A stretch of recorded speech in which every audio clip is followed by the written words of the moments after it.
नमस्कार, मी निरंजन. ईजी न्यूजमध्ये आपल्या सर्वांचं मनःपूर्वक स्वागत. आज खूप महत्त्वाच्या विषयावर बोलायचं आहे आणि त्याचं कारण असं आहे की आता येत्या फेब्रुवारी महिन्यामध्ये सुरुवातीलाच 1-2 तारखेला पहिले भारताचं आर्थिक सर्वेक्षण अहवाल जाहीर होईल आणि त्यानंतर निर्मला सीतारामन अर्थमंत्री या भारताचा अर्थसंकल्प येणाऱ्या वर्षासाठीचा जाहीर करतील. आणि त्या पार्श्वभूमीवरती ऑलरेडी भारत सरकारने जे म्हणजे प्रस्तावित अंदाज GDP बद्दलचे व्यक्त केलेत, त्याबद्दल हे बोलायचं आहे. आणि बोलणं यासाठी जरुरी आहे, जितकं सोप्यात सोपं करून सांगता येईल तेवढं सांगण्याचा माझा प्रयत्न असणार आहे. पण हे खूप महत्त्वाचं आहे, कारण एक अत्यंत भीषण असं आर्थिक अरिष्ट या देशावरती येत आहे, आलेलं आहे. ते आता प्रत्येक नागरिकापर्यंत पोहोचणार आहे या येणाऱ्या काळात आणि म्हणून हे खूप नीट समजून घेणं गरजेचं आहे. तर भारत सरकारतर्फे आत्ता दरवर्षी इनफॅक्ट येणाऱ्या GDP बद्दलचे अंदाज अनुमान हे व्यक्त केले जातात की किती विकासदर देशाचा राहिला असेल.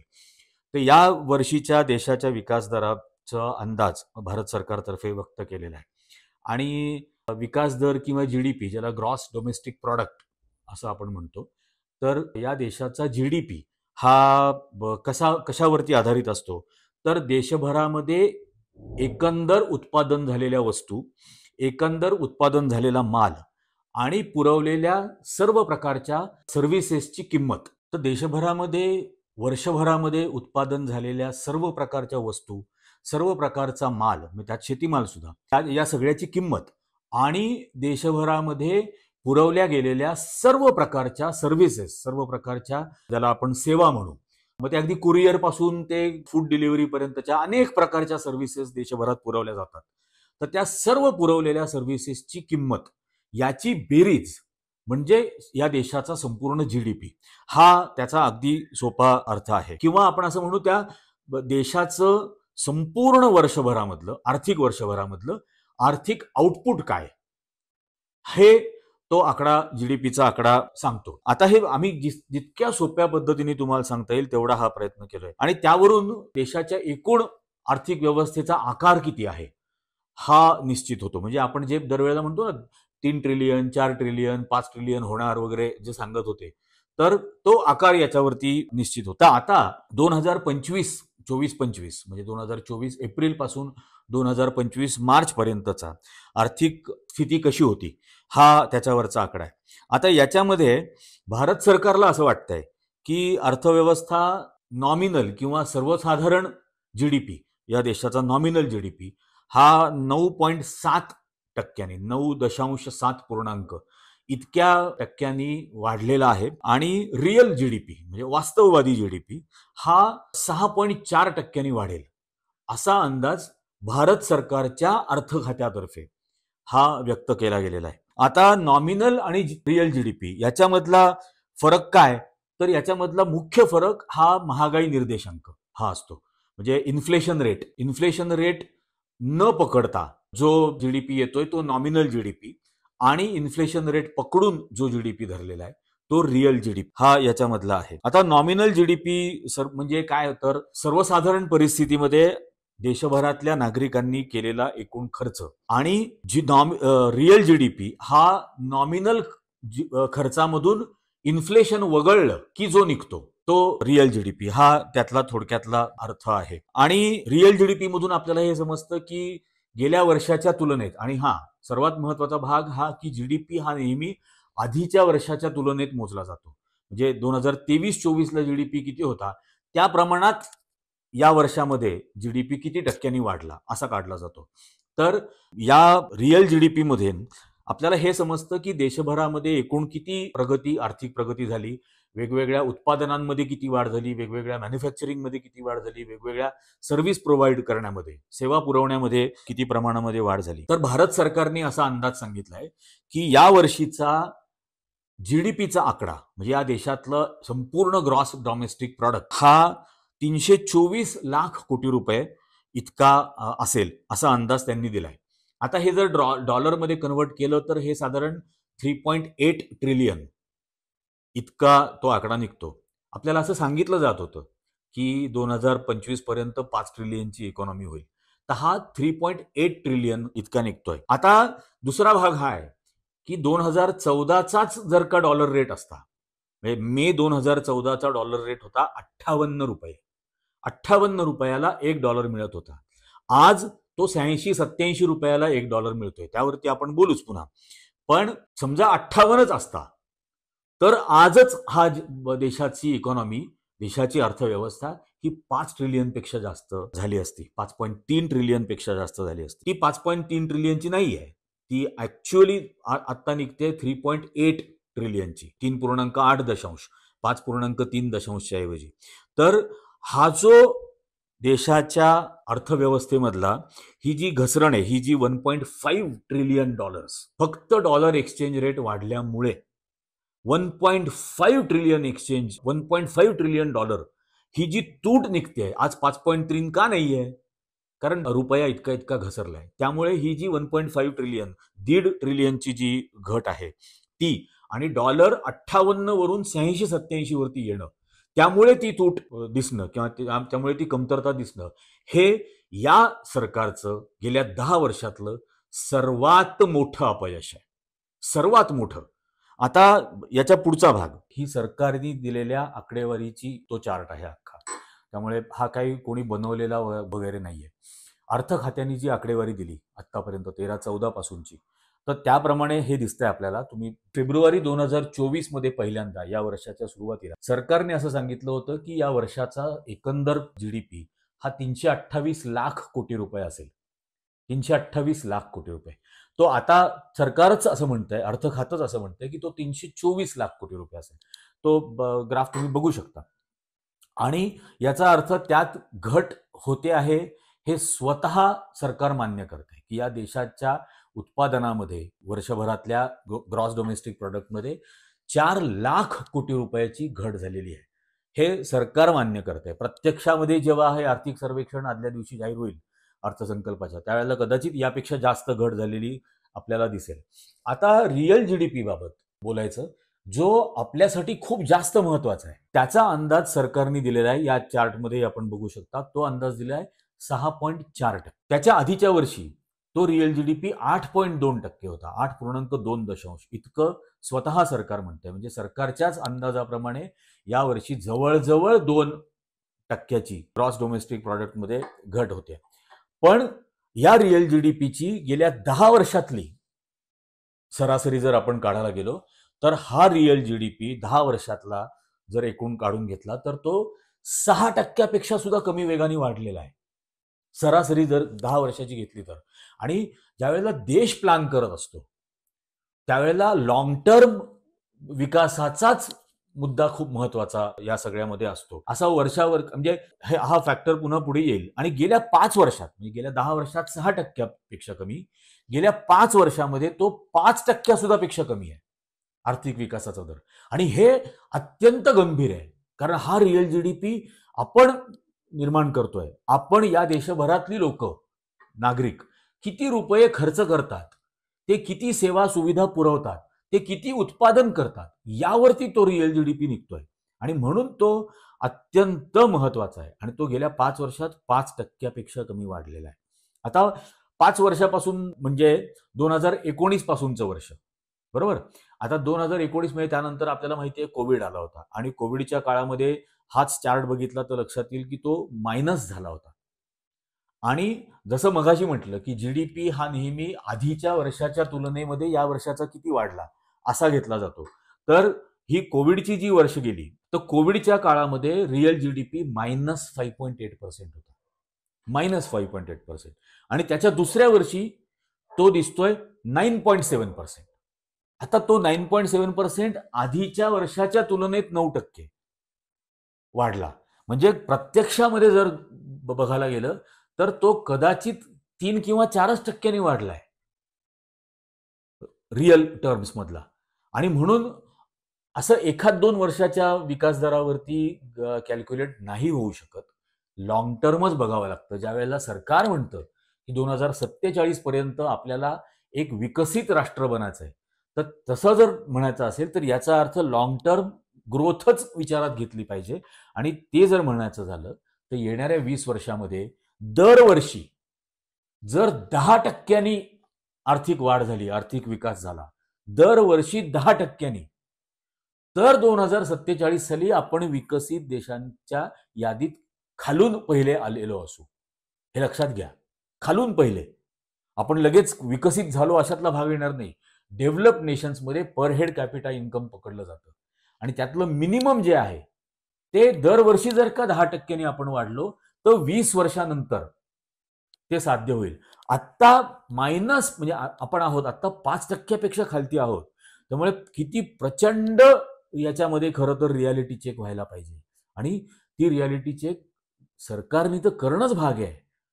पण आपण या देशाच्या नागरिकांनी अत्यंत गंभीरपणाने विचार केला पाहिजे. कारण शेवटी सरकारची धोरणं ठरवतात किती वेगाने आपण वाढणार आहोत. आपण आता दुसरा चार्ट बघू. हा सुद्धा अर्थ मंत्रालयाने दिलेला चार्ट आहे आणि हा का महत्वाचा आहे? कारण मी जसं म्हटलं की अत्यंत चिंता करावी असा अर्थव्यवस्थेमधला या वर्षातला हा क्षण आहे आणि खरोखर अत्यंत गांभीर्याने या देशाच्या प्रत्येक नागरिकाने विचार करावा अशी ही अवस्था आहे. आता यात काय आहे तर जीडीपी, देशाच्या जीडीपी मध्ये वेगवेगळ्या फॅक्टर आहेत योगदान देणारे आणि त्यातला सर्वात मोठा फॅक्टर देशाच्या जीडीपी मधला जो जवळजवळ 1/3 पेक्षा जास्त आहे तो म्हणजे या देशातले नागरिक हे त्यांच्या खाजगी क्षमतेमध्ये ते किती खर्च करत असतात. त्याला पीएफसी असं म्हटलं जातं, म्हणजे प्रायव्हेट फायनल कन्झम्पशन एक्सपेंडिचर. त्यांच्या उपभोगासाठी या आपण सर्वांनी देशातल्या नागरिकांनी केलेला एकूण खर्च हा किती तो त्या जीडीपी मध्ये ऍड होत असतो आणि तो सरकार असं म्हणतंय की या वर्षामध्ये तो 104 लाख कोटी रुपये एकूण निघेल शेवटपर्यंत आणि तो कदाचित कमी असू शकतो. प्रत्यक्षात आकडेवारी यायची आहे. हे आधी 1 महिना आधी केलेल्या आकडेवारीवरचं सांगतोय की 104 लाख कोटी रुपये इतका एकूण खर्च कन्झम्पशन एक्सपेंडिचर उपभोगासाठी म्हणून केलेला नागरिकांनी केलेला खर्च हा वर्षभरामधला 104 लाख कोटी रुपयाचा असणार आहे. आता तोच चार्ट बघा, त्यातला तो पहिलाच कॉलम आहे. या पीएफसीई मध्ये म्हणजे पुन्हा तो एक प्रायव्हेट फायनल कन्झम्पशन एक्सपेंडिचर. तर या खाजगी उपभोगाच्या खर्चामध्ये झालेला वाढ ही गेल्या वर्षाच्या म्हणजे 2019 पासूनची तुलना जर केली तर ती फक्त 4.8% झालेली आहे. याचा अर्थ नागरिक त्यांच्या उपभोगासाठीचा खर्च कमी करतायत. 4.8% फक्त त्याच्यात 5 वर्षात वाढ झालेली आहे आणि 2014 पासून जर बघितलं तर साधारण 5.9% त्याच्यामध्ये फक्त वाढ झालेली आहे फक्त.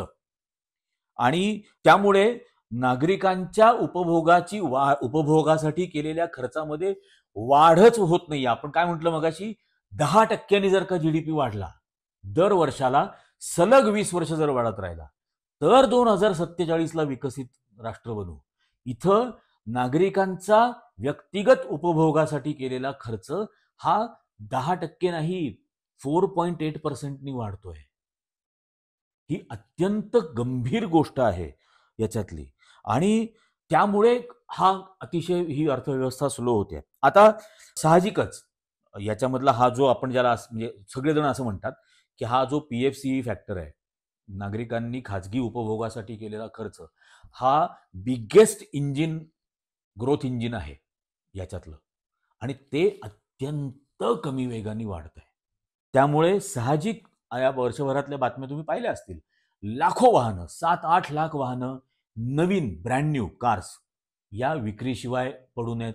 टू व्हीलरच्या विक्रीमध्ये घट झालेली आहे. कंझ्युमर आयटम्स जे आहेत डेली कन्झम्पशनचे ज्याला एफएमसीजी म्हटलं जातं त्या एफएमसीजीच्या ज्या मोठ्या मोठ्या कंपन्या आहेत त्या कंपन्या त्यांच्या नफ्यामध्ये प्रचंड मोठ्या प्रमाणात घट झालेली आहे असं सांगतायत. शेती परवडतच नाहीये हे याच्यामधलं आणखीन एक फॅक्टर आहे. नोकऱ्या मिळत नाहीयेत, नवीन नोकऱ्या निर्माणच होत नाहीयेत आणि असलेल्या जुन्या नोकऱ्या सुद्धा जात आहेत. हा त्याच्यातलं सर्वात महत्वाचा भाग. आता या नागरिकांनी केलेल्या खाजगी खर्चाच्या व्यतिरिक्त दुसरं कुठलं ग्रोथ इंजिन आहे जीडीपी मधलं तर सरकार किती खर्च करतं, सरकार किती भांडवली खर्च करतं, सरकार किती महसुली खर्च करतं हा त्याच्यामधला भाग आहे. आणि ते सरकार का खर्च करतं तर सरकार या एकूण अर्थव्यवस्थेला बूस्ट मिळावी, या एकूण अर्थव्यवस्थेला प्रगतीला किंवा त्याच्या आर्थिक विकासाला वाढ प्रोत्साहन मिळावं म्हणून सरकार खर्च करत असतं. तर हा सरकारचा खर्च 2014 पासून फक्त 5.4% वाढलाय, 5.4 वाढलाय. आणि 2019 पासूनचा आकडा पहा, त्या शेवटच्याच चार्ट मधल्या कॉलम मध्ये तो फक्त 3.1% वाढलाय 2019 पासून. या नरेंद्र मोदींच्या दुसऱ्या टर्म मध्ये सरकारचा खर्च अर्थव्यवस्थेमधला हा केवळ 3.1% वाढलेला आहे वर्षाला, या 5 वर्षाच्या सरासरीत. आणि हे अत्यंत गंभीर आहे. त्यामुळे म्हणजे सरकार अर्थव्यवस्थेला वेग मिळावा, वाढ मिळावी म्हणून खर्चात उलट कमी करत चाललेला आहे. स्वाभाविक त्याचा परिणाम नागरिकांच्या कन्झम्पशन पॅटर्नवरती होतोय. या व्यतिरिक्त म्हणजे कॉर्पोरेट टॅक्समध्ये प्रचंड प्रमाणात कपात केली, 2.38 लाख कोटी रुपये. म्हणजे इतकी प्रचंड मोठी रक्कम सरकारने कॉर्पोरेट टॅक्समध्ये सवलत म्हणून दिली उद्योगांना. आता ही देऊन सुद्धा उद्योगांनी इन्व्हेस्टमेंट वाढवली का? तर सरळ सरळ याच्यामधून दिसतंय, या चार्टमधून, की उद्योगांनी त्यांची गुंतवणूक वाढवलेली नाही, कमी केली. मग हे प्रोत्साहनाचा उद्योगांना का बरं आकर्षण वाटत नाही? हे जे मिळतंय ते, याला सरकारला, उद्योगांना सरकारने कॉर्पोरेट टॅक्समध्ये जरी 2,38,000 कोटी रुपयाचा कॉर्पोरेट टॅक्स माफ केलेला असला, सवलत दिलेली असली, तरीही उद्योग गुंतवणूक करायला तयार नाहीत. कारण उद्योजक सरकारचा tax terrorism, electoral bond, CBI, income tax, ED यासारख्या एजन्सीजचा ससेमिरा, हॅरॅसमेंट, थोडक्यात यामुळे उद्योग घाबरलेले आहेत आणि उद्योग गुंतवणूक करायला तयार नाही. हा त्याचा सरळ सरळ अर्थ आहे. दुसरा, नागरिक का खर्च करत नाहीयेत? कारण त्यांच्या उत्पन्नात वाढ नाहीये, नवीन नोकऱ्या निर्माण होत नाहीयेत, घरामध्ये बेरोजगार वाढत चाललेत. म्हणजे आज मुलगा शिकत होता 5 वर्षापूर्वी, तो 5 वर्षानंतर ग्रॅज्युएट झाला, आता त्याला नोकरीच मिळत नाहीये. त्याला जर नोकरी मिळाली तर घरामधला कमावता हात वाढणार आहे, आणि घरातला कमावता हात वाढला तर अर्थात त्या घराच्या उपभोगाच्या खर्चामध्ये वाढ होणार आहे. पण नवीन नोकऱ्या मिळत नाहीयेत. नोटबंदी सारख्या आणि जीएसटी सारख्या मूर्ख, अत्यंत मूर्ख आणि आत्मघातकी निर्णयांमुळे नागरिकांचा विश्वासच कमी झालेला आहे सरकारी धोरणांबाबतचा, की उद्या काय धोरण आणतील याचा काहीही भरोसा नाही. बँकांचं कर्ज घेण्याच्या प्रमाणामध्ये पहिल्यांदा प्रचंड मोठ्या प्रमाणात घट झालेली आहे. लोक आता बँकांकडून कर्ज घ्यायला तयार नाहीत. त्यातून जीडीपी वाढत होता, ते होत नाहीये. रोजच्या ज्या उपभोगाच्या लोकांच्या गरजा आहेत, मग ते रोजचं लागणारं पेट्रोल असेल, डिझेल असेल, गॅस असेल, धान्य असेल, डाळी असेल, तेल असेल, साखर असेल, या सगळ्या गोष्टींच्या किमती प्रचंड महाग झाल्यात. आणि कधी नव्हे तो त्याच्यावरती जीएसटी पण आलाय, जो कधीच नव्हता. तर तोही टॅक्स त्याच्यावरती आलेला आहे. त्यामुळे ते हैराण झालेले आहेत. पहिल्यांदा या देशामधला शिक्षण आणि आरोग्याच्या खर्चामध्ये प्रचंड मोठ्या प्रमाणावर इन्फ्लेशन आहे. मागच्या एका भागात आपण सांगितलं होतं 11.2%, 12%, 13% इतकं इन्फ्लेशन या देशामध्ये शिक्षणाच्या बाबतीमध्ये आहे आणि आरोग्याच्या खर्चांमध्ये आहे. 5 वर्षापूर्वी किंवा 10 वर्षापूर्वी ज्या ट्रीटमेंटसाठी, मग ते नॉर्मल ट्रीटमेंट असतील, अगदी समजा डायबिटीसचं औषध, हे 10 वर्षापूर्वी 5 वर्षापूर्वी जेवढं होतं त्याच्यापेक्षा कितीतरी जास्त महाग झालं. त्याच्यावर नव्हता तो 18%, 28% जीएसटी आला. एन्जिओग्राफी असेल, एन्जिओप्लास्टी असेल, डिलिव्हरीज असतील, म्हणजे प्रेग्नंट बायकांच्या डिलिव्हरीज असतील, त्याचा 5 वर्षापूर्वीचा खर्च आणि आत्ताचा खर्च, प्रचंड खर्च या आरोग्याच्या साठीचा वाढलेला आहे. आणि त्यामुळे स्वाभाविक लोकांचे इतर गोष्टींसाठी खर्च करण्याचे, जो उपभोग घेण्यासाठीचा खर्च आहे, तो प्रचंड प्रमाणामध्ये हा कमी झालेला आहे. आता याचं रियालिटी चेक सरकारने अत्यंत गांभीरपणाने करायला पाहिजे. त्यांनी या 10 वर्षामध्ये जे काही बिनडोक आणि अत्यंत मूर्ख निर्णय घेतले, त्याचा काय अर्थव्यवस्थेवरती प्रचंड, म्हणजे अतिरेकी हल्ल्यासारखं झालेलं आहे. अक्षरशः म्हणजे काय आधीची वेळ होती आणि आता हे काय येऊन ठेवलेलं आहे, याचा खूप गांभीर्याने विचार व्हायला हवा. हा जो डॉलरचा एक्सचेंज रेट, म्हणजे रुपयाचा डॉलरच्या तुलनेत घसरण चालू आहे, दुर्बीण घेऊन बघावं की काय असं वाटतं. कारण हेच पंतप्रधान बोलले होते ना आपल्याला काही काळापूर्वी, 10 वर्षापूर्वी, रुपया जास्त घसरतोय, एका पंतप्रधानांची सरकारची आबरू घसरते आहे, आता या पंतप्रधानांची आबरू किती घसरली आहे हे दुर्बिणीतून बघावं लागेल, इतकी ती घसरलेली आहे. आणि याचे खूप दूरगामी परिणाम होणार. आणखीन रुपया घसरणार. आणखीन रुपया घसरणार तर पेट्रोल, डिझेल, गॅस या सगळ्या गोष्टी महाग होत जाणार. याचा थेट परिणाम म्हणून जेवढ्या बाजारामध्ये वस्तू येतात या ट्रान्सपोर्टेशननी, त्या सगळ्या वस्तूंच्या किमती वाढत जाणार. स्वाभाविकपणाने कंपन्या आकुंचन करणार, उद्योजक. कारण खर्च कमी होऊन जाईल, लोक बचत कुठे करतील? त्यांच्या खर्चावरतीच नियंत्रण आणतील. त्यातून बेरोजगारी वाढेल. त्या बेरोजगारीचं म्हणजे त्याचा सेकंड इफेक्ट म्हणून गुन्हेगारीतलं प्रमाण वाढेल. भयंकर अवस्थेकडे हा देश वाटचाल करत निघालेला आहे. आणि याच्यातून सावरायचं असेल तर आज नागरिकांनी आणि सरकारने अत्यंत गंभीरपणाने विचार करणं गरजेचं आहे. भारत सरकार हे नरेंद्र मोदींशी बांधील नाही. भारत सरकार हे मोहन भागवत आणि त्या राष्ट्रीय स्वयंसेवक संघाशी बांधील नाही. भारत सरकार या देशातल्या गरीबातल्या गरीब, मागासातल्या मागास माणसाच्या विकासाशी बांधील आहे. आणि ते याच्यामधून होणार नाही. स्वाभाविकपणाने न्याय, प्रगती, समानता ही जी संविधानामध्ये सांगितलेली मूल्य आहेत, याच्यातही प्रचंड प्रमाणात घसरण झालेली येणाऱ्या काळामध्ये आपल्याला बघावी लागेल. आणि म्हणून हे नवीन अर्थसंकल्प सादर करण्याच्या आधी हे नागरिकांना अलर्ट करण्यासाठी म्हणून हा एपिसोड आहे. याच्यावरती उपाय म्हणून सरकार काय करेल? फार तर इन्कम टॅक्समध्ये आणखीन थोडीशी सवलत देईल. पण इन्कम टॅक्समध्ये सवलत देणं हा जीडीपी वाढवण्याचा प्रकार नाहीये. जीडीपी वाढवायचा असेल तर नवीन नोकऱ्या निर्माण कराव्या लागतील.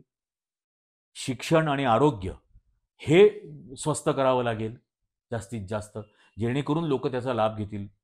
शाळांमधल्या एनरोलमेंटमध्ये कमी झालेली आहे, हे पण आपण काही एपिसोड पूर्वी दाखवलेलं आहे. 1-1 कोटी संख्येने शाळांमध्ये ऍडमिशन्स कमी होत आहेत.